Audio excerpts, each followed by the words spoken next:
Humanity and consideration. ಹಾಗೆ ಉತ್ತರಾಖಂಡದಲ್ಲಿ ಆಯ್ತು, ಕೊಡ್ಲಿಲ್ಲ. ಹಿಮಾಚಲ್ ಪ್ರದೇಶ ಎಲ್ಲೆಲ್ಲ ಕೊಟ್ಟಿದ್ದೀವಿ. ಈಗ ಆಗಿದೆ, ಕಾಶ್ಮೀರದಲ್ಲಾಗಿದೆ, ಉತ್ತರಾಖಂಡದಲ್ಲಾಗಿದೆ, ಹಿಮಾಚಲ್ ಪ್ರದೇಶದಲ್ಲಾಗಿದೆ. ಹೌದು, ಎಲ್ಲ ಕಡೆ ಆಗಿದೆ. ಎಲ್ಲಿ ಕೊಡಬೇಕು, ಎಲ್ಲಿ ಪಕ್ಕದ ರಾಜ್ಯ ಇದು. ಹೃದಯವಂತಿಕೆ ಸರ್, ವಯನಾಡಿಗೆ ಮಾತ್ರ ಹೃದಯವಂತಿಕೆ ಅಂತ. ನಾವು ಹೃದಯವಂತರು, ಇವರು ಹೃದಯ ಇಲ್ಲದವರು ಹೃದಯಹೀನರು. ನಿಮ್ಮ ಹೃದಯ ವಯನಾಡಿಗೆ ಮಾತ್ರ ಇರೋದು, ಬೇರೆ ಕಡೆ ಇಲ್ಲ. ಹೃದಯವಂತರು ನಾವು, ವಯನಾಡಿಗೆ ಮಾತ್ರ ಹೃದಯಹೀನರು.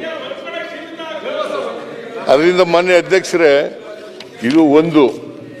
ಎರಡನೇದು, ವಿಜಯನಗರದಲ್ಲಿ ಇವರು ಹೇಳಿರೋದು, ಈಗ ಸಾಧನಾ ಸಮಾವೇಶ, ಕಾಂಗ್ರೆಸ್ ಸರ್ಕಾರದ ಸಾಧನಾ ಸಮಾವೇಶ. It is not A party function.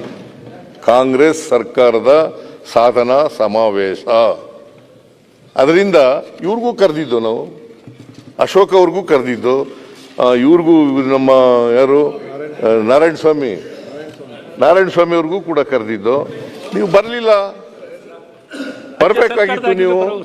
Congress ಸರ್ಕಾರದಾಗಿತ್ತು. ಈಗ ಮೊನ್ನೆ ಪ್ರಧಾನಮಂತ್ರಿಗಳು ಬಂದಿದ್ರು. ಮೆಟ್ರೋ ಎಂಥದ್ದು ಎಲ್ಲೋ ಲೈನ್ ಉದ್ಘಾಟನೆ ಮಾಡಕ್ ಬಂದಿದ್ರು. ನೀವೆಲ್ಲ ಬಾವುಟಗಳು ಹಾಕೊಂಡಿದ್ರಲ್ಲ, ಯಾಕೆ ಹಾಕೊಂಡಿದ್ರಿ?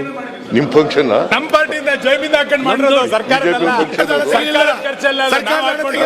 ನಾವ್ ಎಷ್ಟು ಗೊತ್ತಾ ಖರ್ಚು ಮಾಡೋದು? 87.37%. ನಮ್ಮ ಪಾಲು 77.37. ನೀವು ಖರ್ಚು ಮಾಡೋದು 13.63. ಸರ್ ಮಾತಾಡ್ಬೋದು ಸರ್? ಏನ್ ಮಾತಾಡ್ತೀರಿ? ಕೂತ್ಕೊಳ್ಳಿ ಪ್ಲೀಸ್. ನಾವು ಮಾತಾಡುವಾಗ ಮಧ್ಯದಲ್ಲಿ ನಾ ಇನ್ನೂ ಮುಗಿಸಿಲ್ಲ, ಆಮೇಲೆ ಮಾತಾಡಿ. ನಾ ಇನ್ನೂ ಮುಗಿಸ್ತೀನಿ ಮಧ್ಯದಲ್ಲಿ ಇದ್ರೆ. ಕ್ಷಣ ಕ್ಷಣದ ಸುದ್ದಿಗಳಿಗಾಗಿ ಫ್ರೀಡಂ ಟಿವಿ ಸಬ್ಸ್ಕ್ರೈಬ್ ಮಾಡಿ, ಲೈಕ್ ಮಾಡಿ ಹಾಗೂ ಫಾಲೋ ಮಾಡಿ. ಹೊಸ ಸುದ್ದಿಗಳ ನೋಟಿಫಿಕೇಶನ್ಗಾಗಿ ಬೆಲ್ ಐಕಾನ್ ಮೇಲೆ ಕ್ಲಿಕ್ ಮಾಡಿ.